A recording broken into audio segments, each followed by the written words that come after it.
Imagine how small you are in the whole picture of the known universe. Billions upon billions of light years wide and home to the impossible magnitude of stars and planets of the like. The sheer size of such a reality hurts to try to comprehend. But what about the particles at the root of it all? Atoms make up all of what we sense, an infinite number of unseeable mysteries. Yet their properties are both calculated and tangible.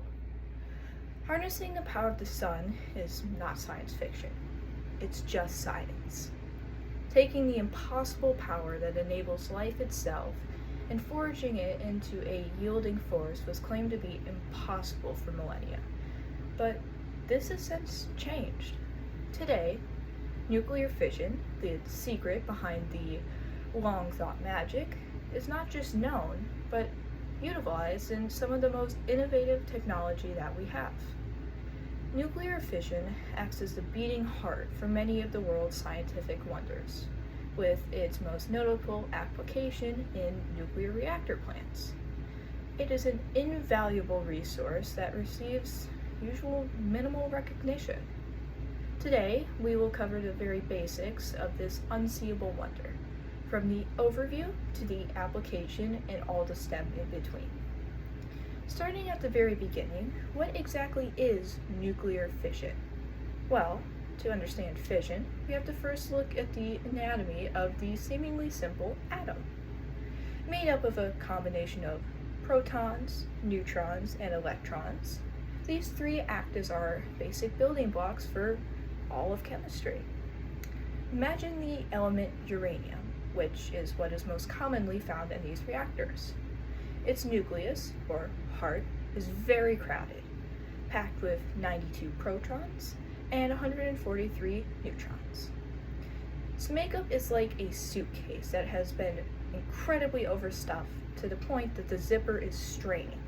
It is right on the edge of bursting open. Nuclear fission is quite literally the splitting of that suitcase.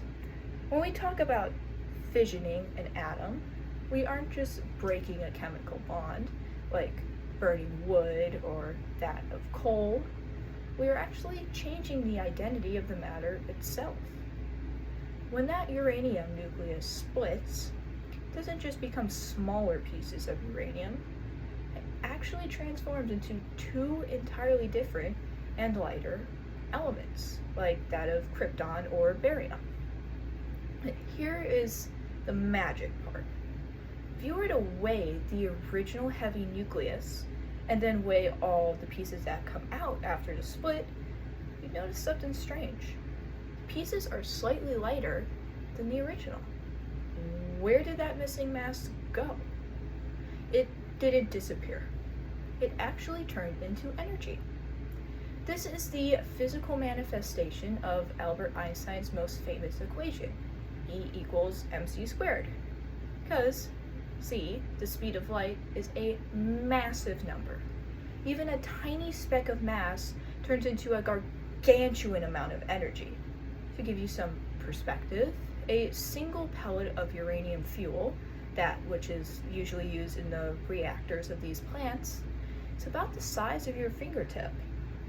And it contains as much energy as a solid ton of coal, or roughly 150 gallons of crude oil.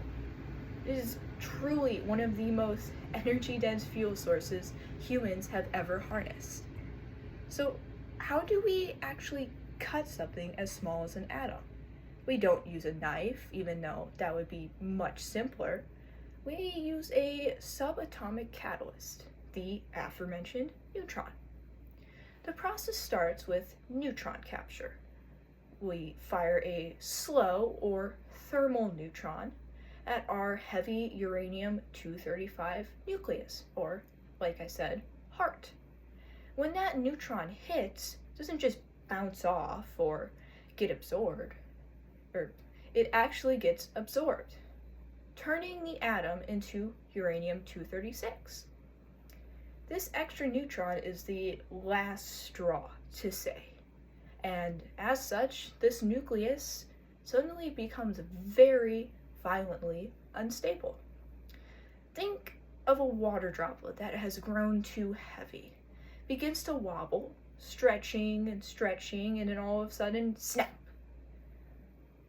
The strong nuclear force, which usually acts like a powerful glue, can no longer overcome the electrical repulsion of the protons. The nucleus tears itself apart. As it splits, three things happen simultaneously.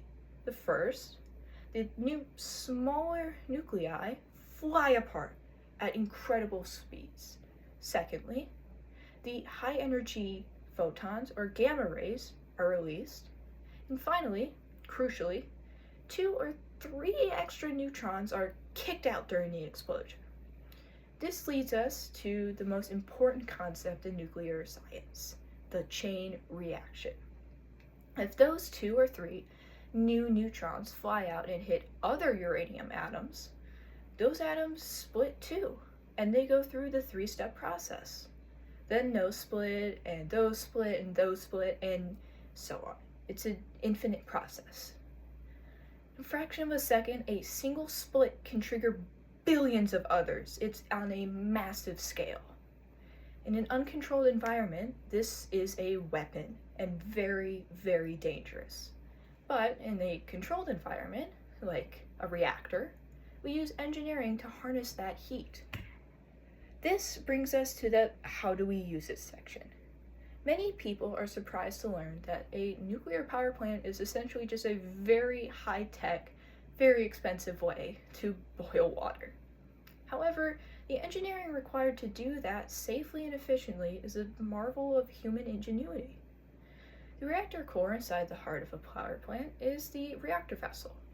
This is a massive steel tank containing the fuel. Thousands of those aforementioned uranium pellets, size of your finger, stacked into long metal tubes called fuel rods.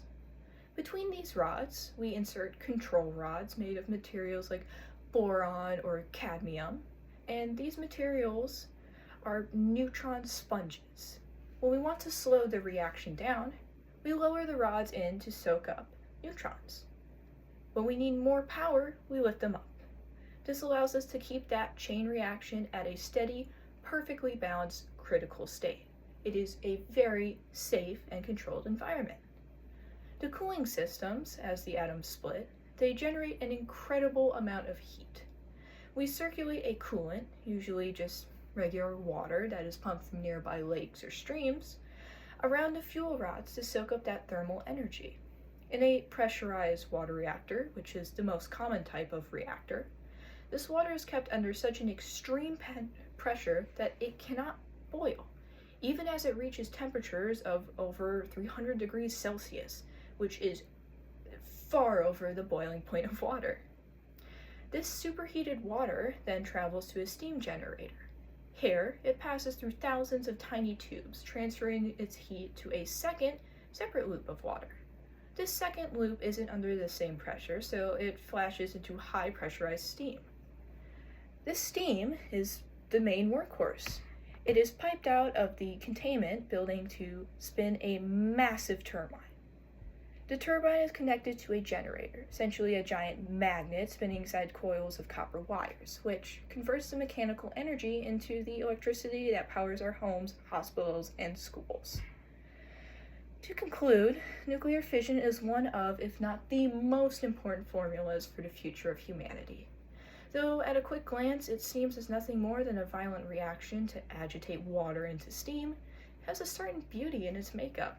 A delicate balance is required for it to sustain itself, and as it does, power we only once knew as in the sun is suddenly able to power all of our homes. It demands the respect it requires. Such a powerful and seemingly exponential equation can quickly break free of its reins. But thanks to the brilliant minds of today, so much innovation stands in the way from this happening. Science is only progressing forward with the fission at its head, and this process is actively being implemented in more and more plants and other projects these days. Nuclear fission is a developing wonder that truly shows how powerful the microscopic can be.